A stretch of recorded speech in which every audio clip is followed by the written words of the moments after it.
Sa buhay na ito'y maglalakbay tayo, langit na tahanan ang ating tungo. Lahat ng mga bagay na nakamtan mo, ito'y iiwanan pagdating ni Kristo. Sa langit ikaw ay mag-impo, kay Kristo tayo'y maglingkod. Huwag nang sayangin oras at lakas, luwalhatin siya hanggang wakas. Kay tuli ng takbo ng orasan, maging ang araw kay daling dumaan. Lumilipas ang taon nang di na mamalayan, maging tao'y kumukupas rin sa kanyang kapanahunan. Sa langit ikaw ay mag-impo, kay Kristo tayo'y maglingkod. Huwag nang sayangin oras at lakas, luwalhatiin siya hanggang wakas. Kailan mo pa siya kikilalanin? Sa kalooban niya ay pasako. Ang oras ay mahalaga, huwag mo nang sayangin pa. Sa langit ikaw ay mag-impo, kay Kristo tayo'y maglingkod. Huwag nang sayangin oras at lakas, luwalhatiin siya hanggang wakas. Luwalhatiin siya hanggang wakas. Luwalhatiin siya hanggang wakas.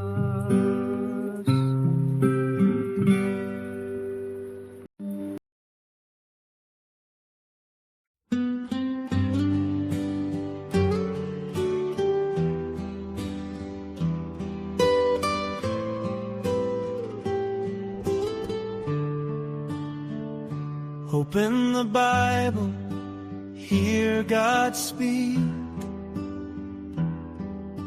Truth and life for those who seek. Every word a shining light, guiding us both day and night. It is God's will, clear and true. Search His word to know Jesus too. All the pages testify, Christ the way, the truth, the light. Search the scriptures, read and see. They reveal Christ faithfully. In His name life is given, eternal life, the hope of heaven.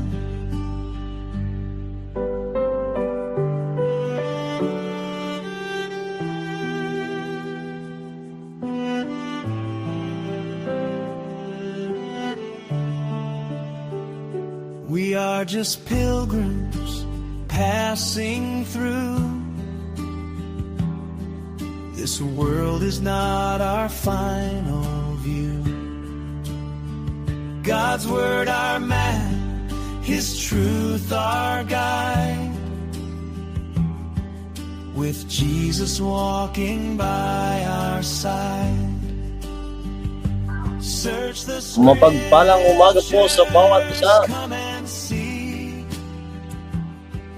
They lead us to Good morning po kay Mamo. eternity. Through the sun, Magandang umaga rin po God's perfect plan. Life sa ating pong mga kapatid na maaga na lagi gising. Atin na pong ibahagi itong ating pong morning devotion.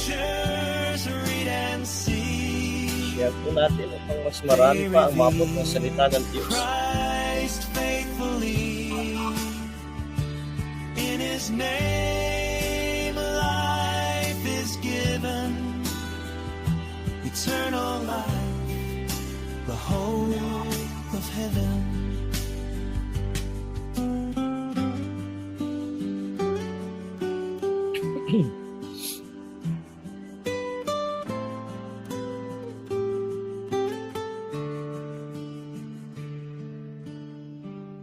Tayo muna po'y dumulog sa Panginoon sa panalangin. Tayo po ay manalangin.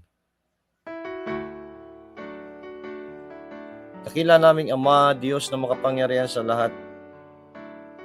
Kami po ay lumalapit sa inyong pong presensya sa umagang ito. Humingi po kami ng kapatawaran sa aming pong mga karumihan. Dalangin po namin ang inyong banal na Espiritu ay sa amin po ay mangusap. Bless niyo po ang inyong mga salita namin pong pagbubulayan. At kayo po, Panginoon, ang siya pong mapapurihan sa amin pong mga gagawin. Samahan niyo po kami. Ito po yung aming samat na langin. In Jesus' name, Amen.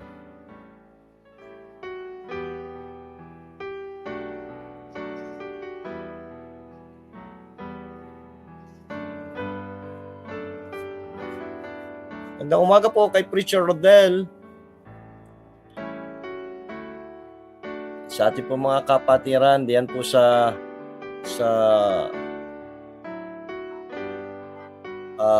Kalamba.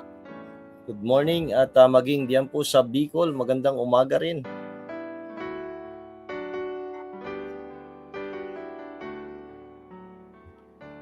At dito po tayo sa Psalms chapter 70. Ito po yung atin pong pagbulayan. Psalms chapter 70 at buong 5 talata lang naman po ito. Ito po yung ating pong pagbulayan. Ngayon pong umaga, ito po sabi ng Bible, verse 1, Make haste, O God, to deliver me. Make haste to help me, O Lord. Let them be ashamed and confounded that seek after my soul. Let them be turned backward and put to confusion that desire my hurt. Let them be turned back for a reward of their shame that say, Aha, aha.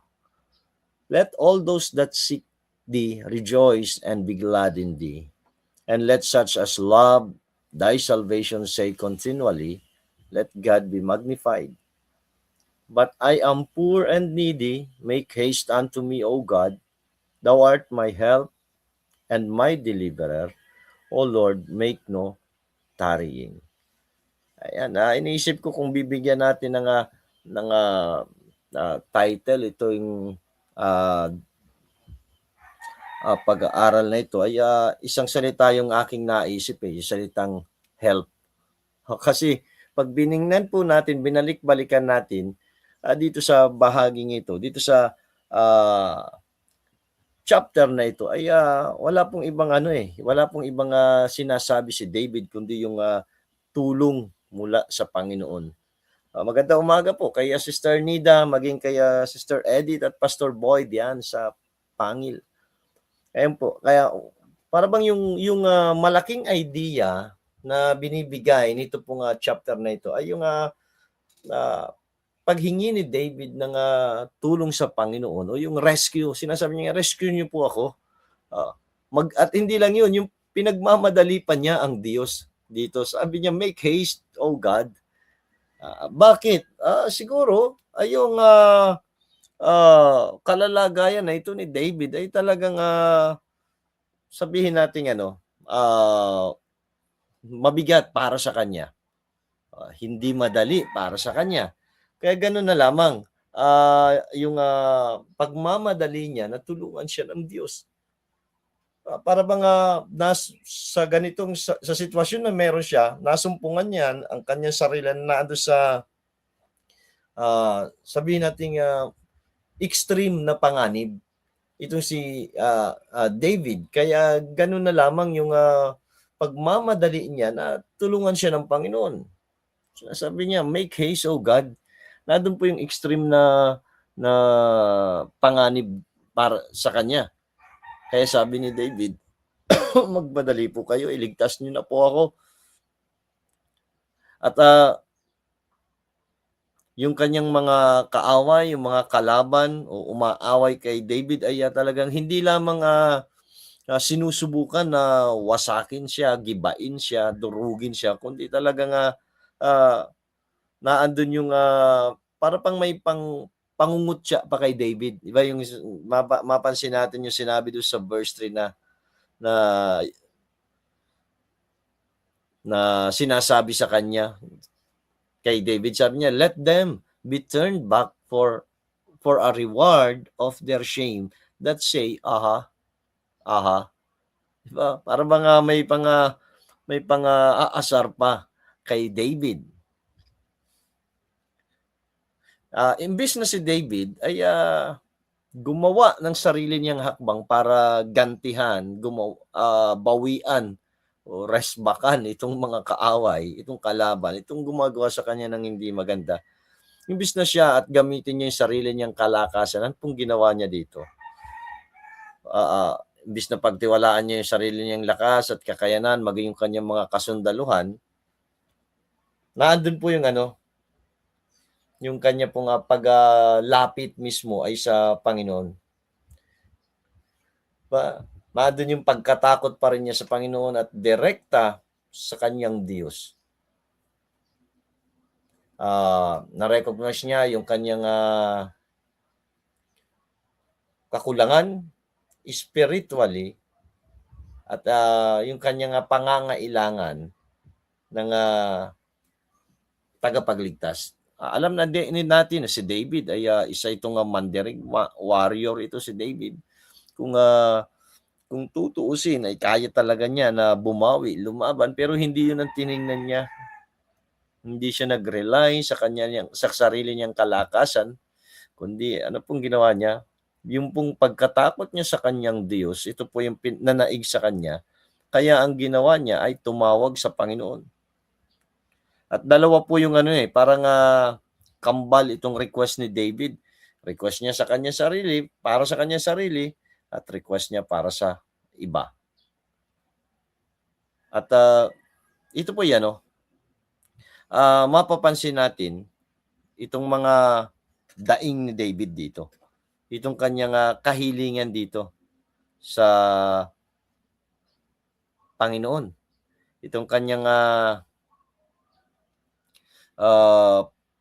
pagmamadali na tulungan siya ng Panginoon.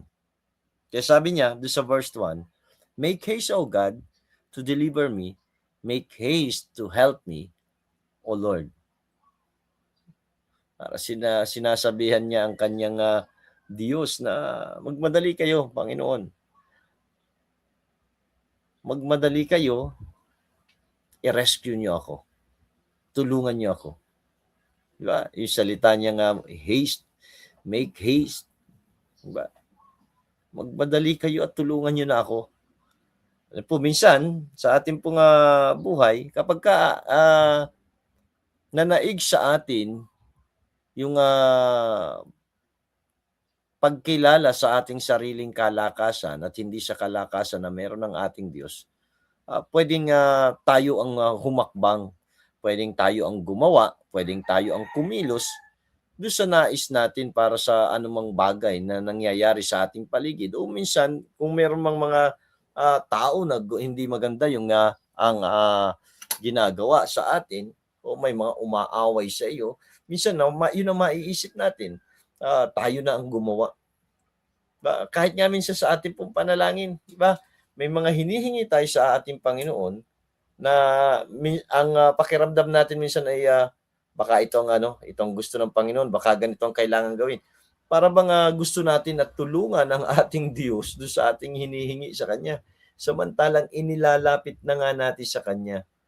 Ito yung sinabi ko dati na kapag tayo ang gumawa doon sa isang bagay, ay trabaho natin ito. Tayo ang tumatrabaho.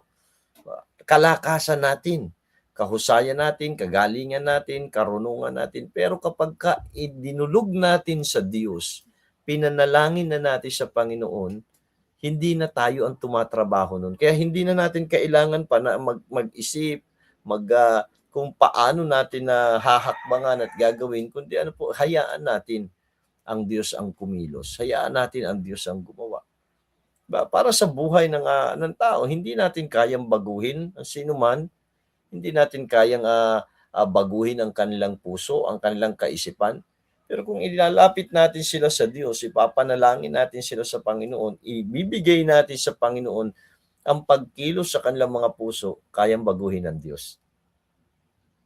Ang Diyos ang tatrabaho. Kaya dito, sinabi ni David na, hurry up, diba? Magmadali ka, Lord. Bilisan nyo. Rescue nyo na ako. Make haste. Make haste, O God, to deliver me. Magmadali kayo, iligtas ako. At sabi pa niya, make haste to help me, O Lord. Magmadali kayo. Kaya sabi ko kanina, maaring talaga nga yung bigat ng sitwasyon na meron siya, ay nahihirapan na si David.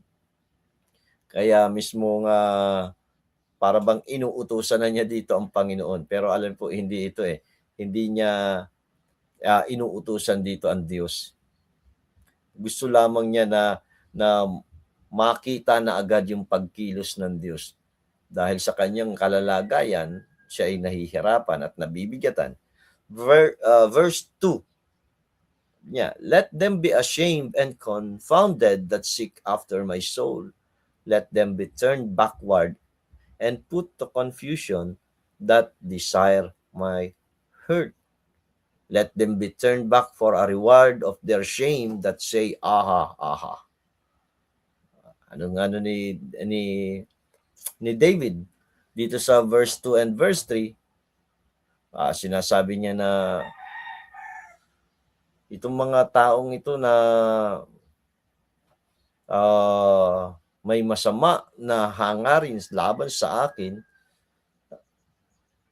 Ano pong panalangin ni David dito? Hinihiling niya sa Panginoon. Sabi niya, let them be ashamed. Mga pahiyasa na sila. Ipahiya niyo sila, Panginoon. Parang ganito. Let them be ashamed and confounded. Sabi niya, itong mga taong ito na inuusig ako, sabi niya, mga pahiya na ba sila, Panginoon? Ipahiya niyo sila, lituhin niyo sila. Ito yung kanyang kahilingan sa kanyang Panginoon, sa kanyang Diyos. Alam po, doon sa chapter 69, nakita natin, matindi na nga yung panalangin ni David. Yung sinasabi ko nga kahapon, yung imprecatory prayer. Talagang ang nais niya talaga yung kanyang mga kaaway, yung mga umaaway sa kanya, yung mga pahamak na. At dito medyo yung kanyang panalangin, medyo ang nais lang niya, ang hinihiling niya ay mga pahiya itong mga ito. Para bang yung may mga tao na minsan nagsasabi na ay wala, hindi na yan, walang mangyayari sa buhay niyan, walang mangyayari sa mga plano niyan. Hindi yan magtatagumpay. Naalala ko tuloy yung kailan ba ito narinig ko? Nung Sunday ata.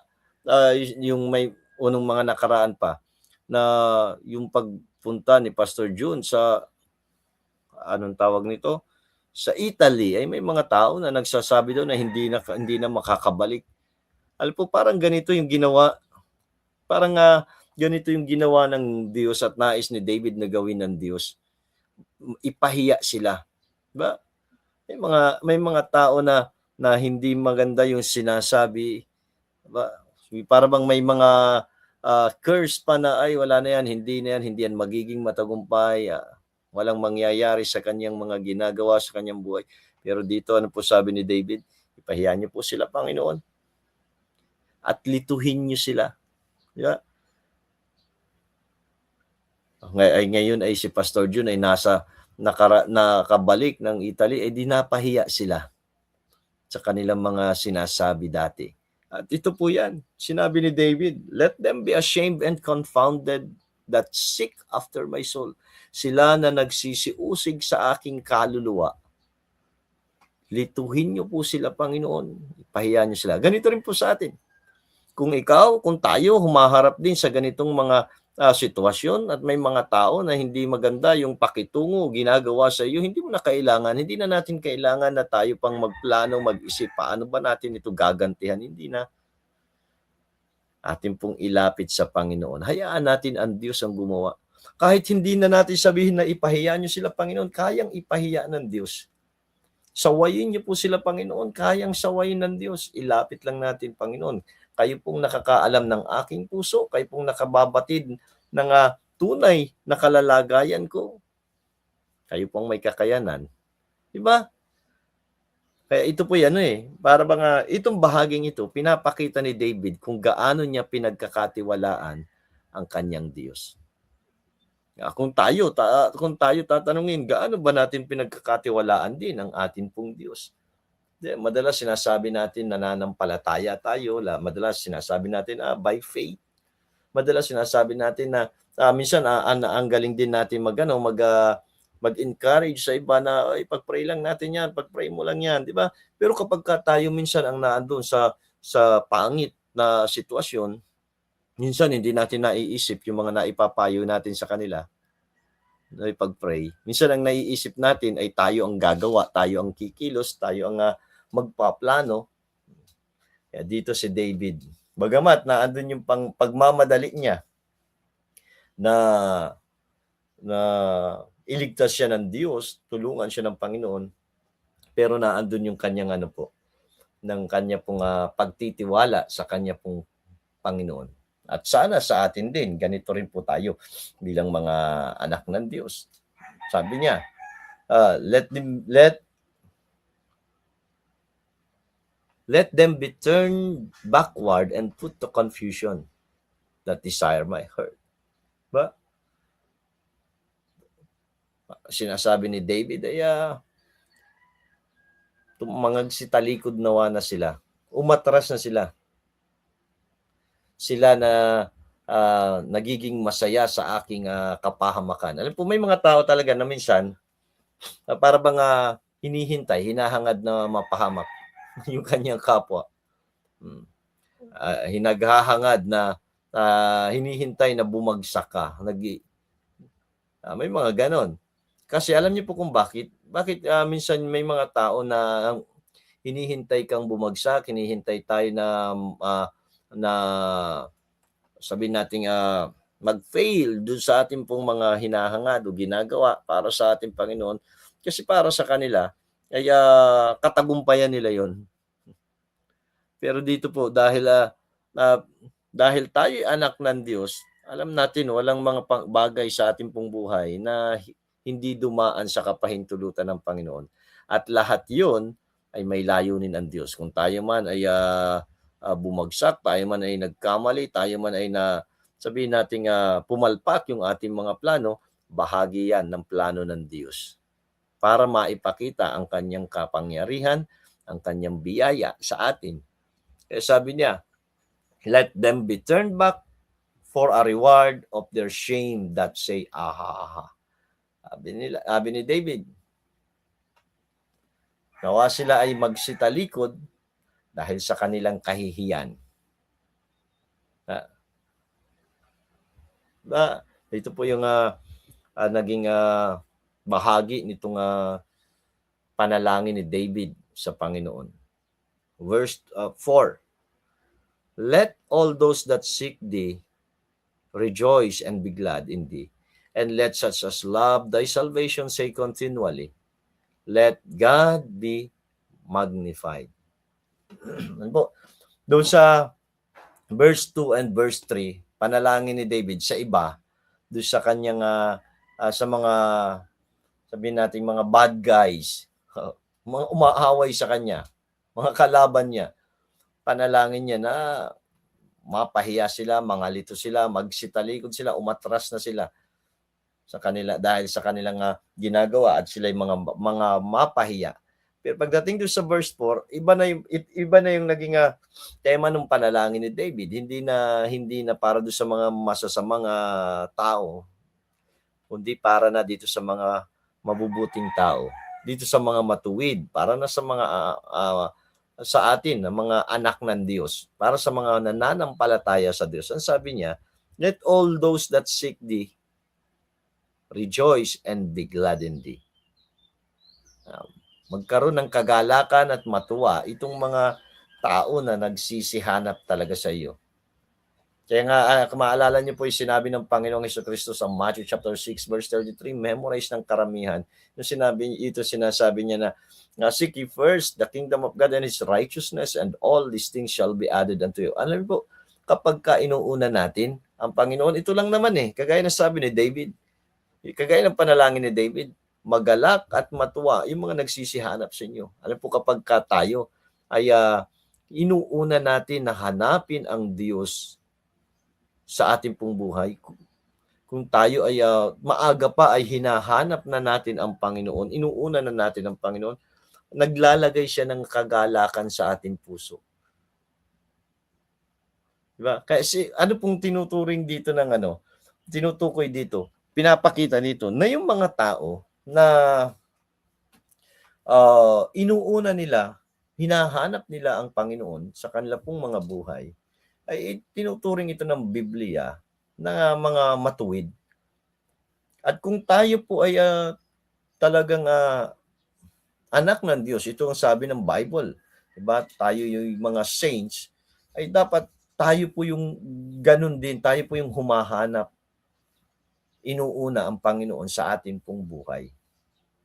Hindi lang yun sabi niya let all those that seek thee rejoice and be glad. Tayo po yung naghahanap lagi. Nasumpungan na tayo ng Panginoon at sa araw-araw atin hinahanap ang Panginoon, yung kalooban ng Diyos sa ating pong buhay. At ang sabi niya, and let such as love thy salvation say continually. Siya na umiibig doon sa inyong pagliligtas, sa kaligtasan na ibinigay niyo. Diba? Sabi ni David, ay patuloy na sambitin ito. Ano po yung nais niya na laging marinig doon sa mga naligtas, doon sa mga nagsisiibig sa kaligtasan ng Diyos? Ang sinasabi ni David, ito yung kanilang lagi dapat na maging bukang bibig.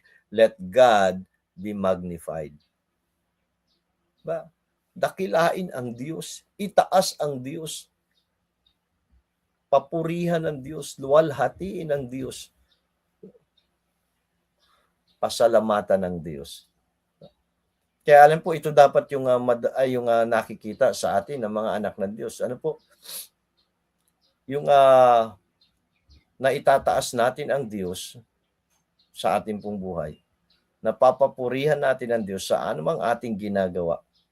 Gawin natin para sa kapurihan ng Diyos. Hindi natin gagawin yung isang bagay para maipakita at masabi na tayo ay matuwid.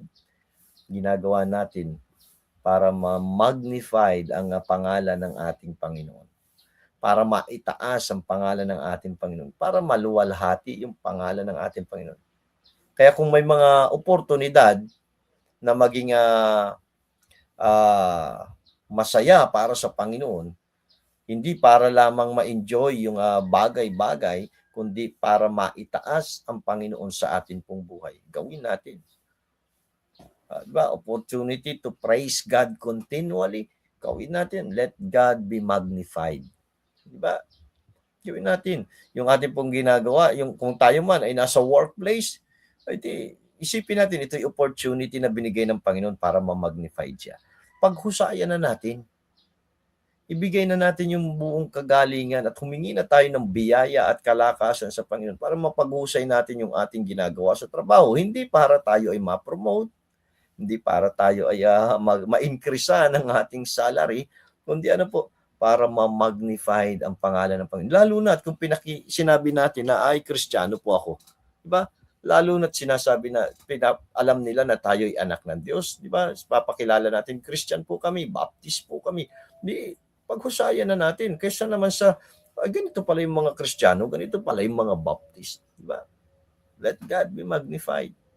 Sa ating komunidad, kung pakita na natin yung mga pag nakita tayo ng tao, wala silang ibang iisipin na ito napakabuting to, ang bait nito.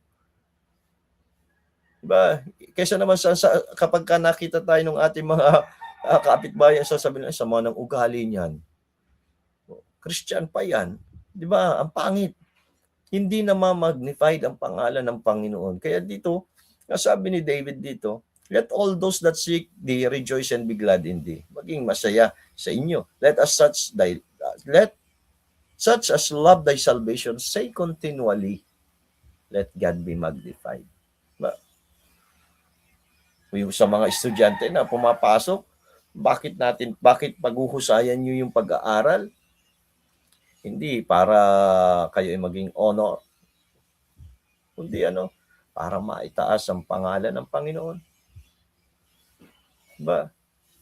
Ibibigay yung best sa pag-aaral para maitaas yung pangalan ng Panginoon. Bakit dala-dala na natin sa ating pong buhay? Saan man tayo mapunta, bit-bit na natin pangalan ng Panginoon. Let God be magnified. Verse 5. But I am poor and needy. Make haste unto me, O God. Thou art my help and my deliverer. O Lord, make no tarrying. Sabi ni David, kung itatanong natin bakit ganito na lamang yung desire ni David, sabi niya, I am poor and needy. Ako'y dukha at nangangailangan. Sabi niya sa kanyang Panginoon, magmadali na kayo, O Panginoon. Magmadali na kayo, Panginoon. Para bang yung nakikita niyo yung may mga delivery van, di po ba makikita natin? May mga nakalagay na do not delay. Naging minsang team namin noon sa Kalamba sa aming anniversary ata yun. Naging team namin, do not delay. Souls are perishing. Ano po dito sa pagkakataong ito, parang si David yung napapahamak na perishing sa mga nakikita natin sa mga truck o delivery van, nakalagay doon, do not delay, perishable goods. Ano po, sa ating kalalagayan bilang mga anak ng Diyos, nakikita natin marami ng kaluluwa ang napapahamak. Wag na rin tayong magpatumpik-tumpik pa. Maaari nating ibahagi. May mga gospel tracts tayo, abot natin. Kung walang pagkakataong ma-share sila kahapon, may isang store na napuntahan namin at bumili ng speaker, portable speaker para magamit sa ministry.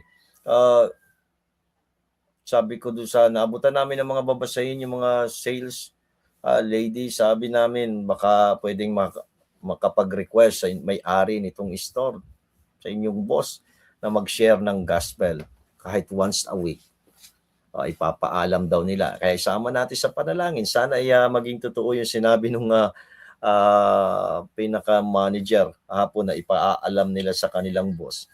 At kung pumayag yun, makapagbabahagi tayo sa mga empleyado. Bagamat yung iba ay mukhang ayaw kasi sabi nila ay yung oras daw kasi. Sabi ko, di bago kayo magbukas kasi baka daw tuloy-tuloy ang pasok ng tao. Sabi ko sa kanila, bago kayo magbukas ng store, pwede naman pumunta kami para magbahagi na ng salita ng Diyos. Para yung maghapon ay mai-bless na ng Panginoon. Ano po, ah, marami nang napapahamak at alam natin marami nang napapahamak. Huwag na tayong magpatumpik-tumpik pa. Huwag na tayong ah, para bang parang panalangin na ito ni David. Sabi niya, make haste. Hurry up. Do not delay. Ganon din sa atin. Gawin na rin natin. Huwag na tayong marami nang napapahamak. Marami ang nakarinig lang ng salita ng Diyos pero hindi naintindihan yung kaligtasan. At dito, yung panalangin ni David, siya yung nasa sitwasyon na napapahamak. Sinasabi niya, tulungan niyo na po ako, Panginoon. Magmadali kayo. Tulungan niyo ako. Sabi niya, Thou art my help and my deliverer. Kailan po makakatulong sa akin? Thou art my help and my deliverer. Minsan, hahayaan ng Diyos na malagay tayo sa sitwasyon na para bang lumulubog na tayo at wala tayong makakapitan. Kundi ang tangi nating magagawa ay tumawag sa kanya. Kung maalala niyo si Peter, di ba? Sabi niya sa Panginoon, Lord, if it be thou, bid me come on the water. Sabi ng Panginoong Jesucristo, come. Isang isang salita lang yung sinabi ng Panginoon. Halika.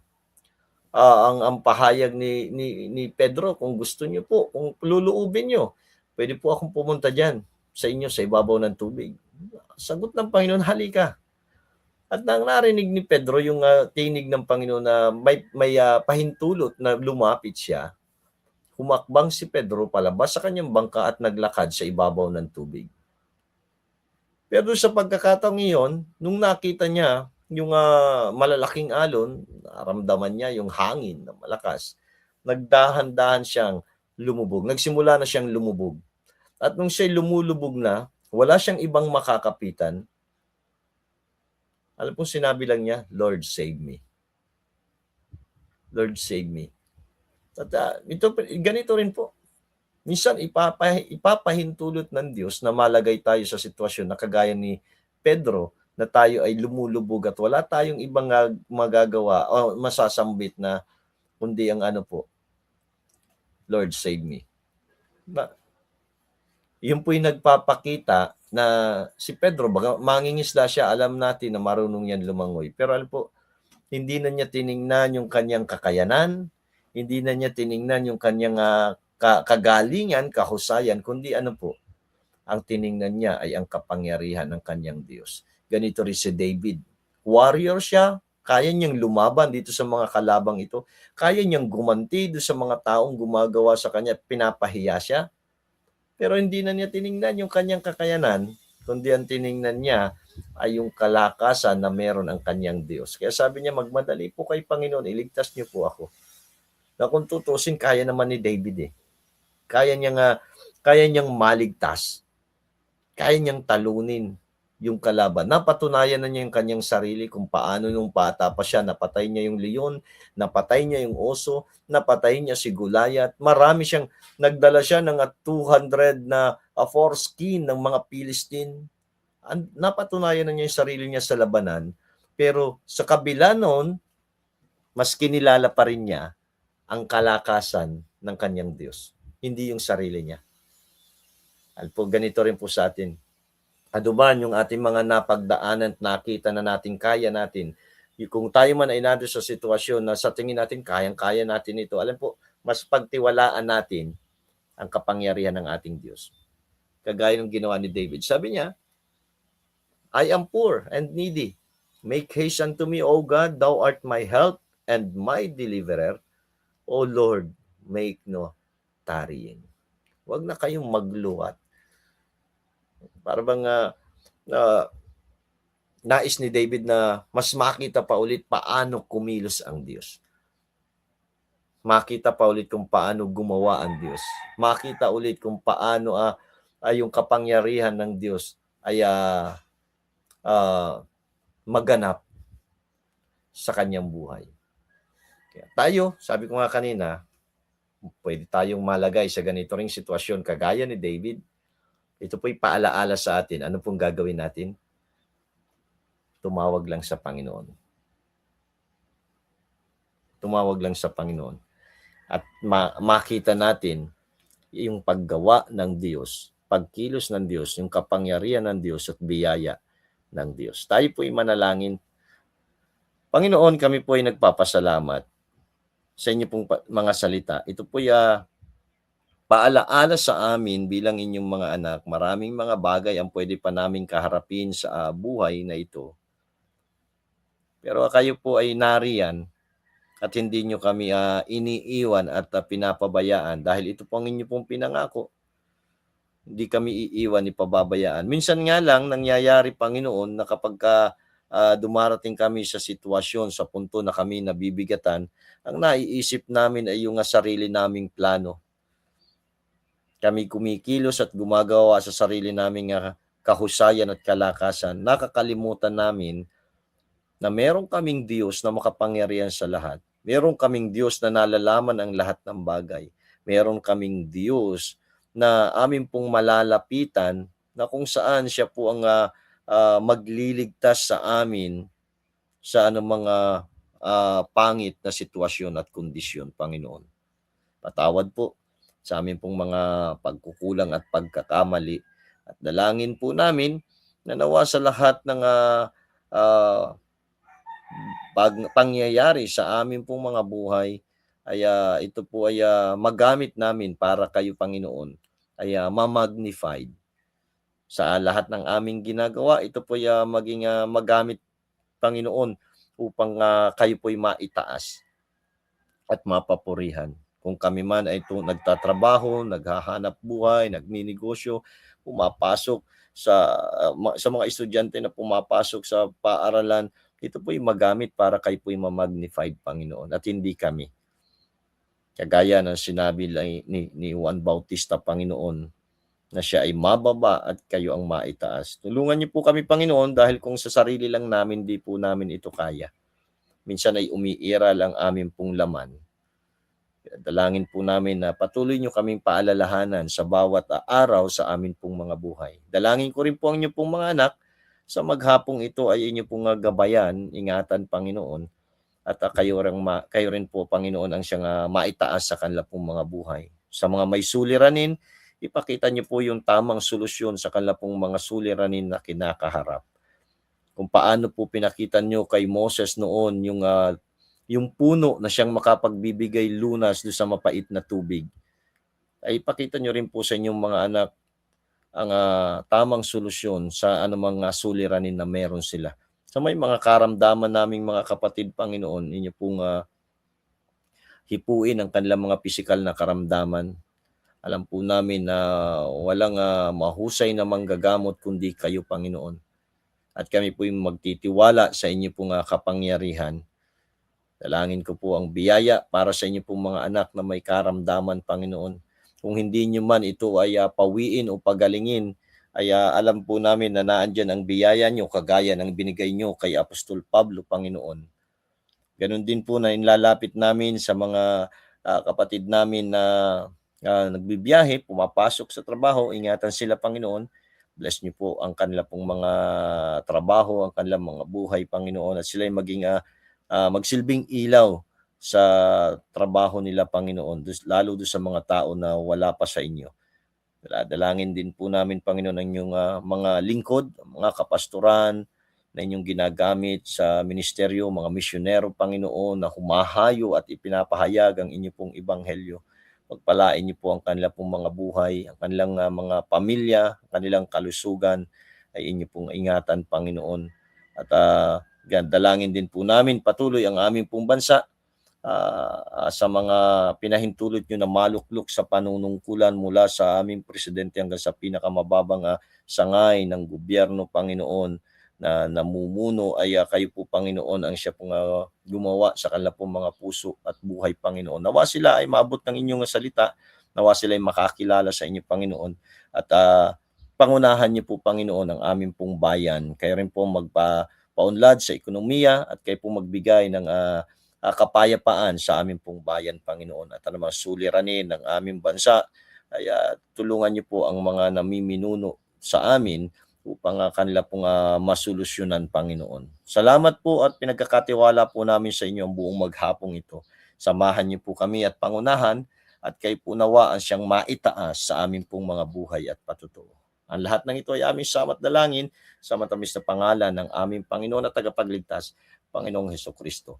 Amen at amen. Magandang umaga po at pagpalain tayo ng ating pong Panginoon. At maraming salamat sa ating pong mga kapatid na nanood, nakinig at nanatili dito po sa ating pong morning devotion. Good morning kaya Brother Leo. Open the Yan. Bible. Kay Benny Bautista, good morning po. Edna Bruce, good morning. At kaya Truth and life Sister for Gemma those Gliponeo, maray na agad yan sa Bicol. At kaya Sister Jade Correo dyan po sa Binyan, good morning po. Brother Roger Hermosa, good morning. Sister Virgie, salamat po. guiding us At both kaya day and night. Brother Carlito Ventura, yan, magandang umaga po. Brother Jess Eranjo, good morning. Maria Lourdes Ventura, diyan sa Kalamba. Magandang umaga po. At sa iba natin mga kapatid na hindi ko man dito mabasa ang inyong pangalan, magandang umaga, maraming salamat. At pagpalain tayo ng ating pong Panginoon. Search the scriptures, read and see. They reveal Christ faithfully. In His name life is given, eternal life, the hope of heaven.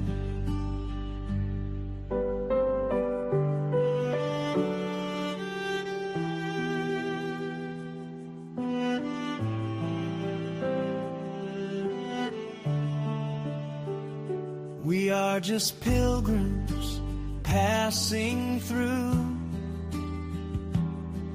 This world is not our final view.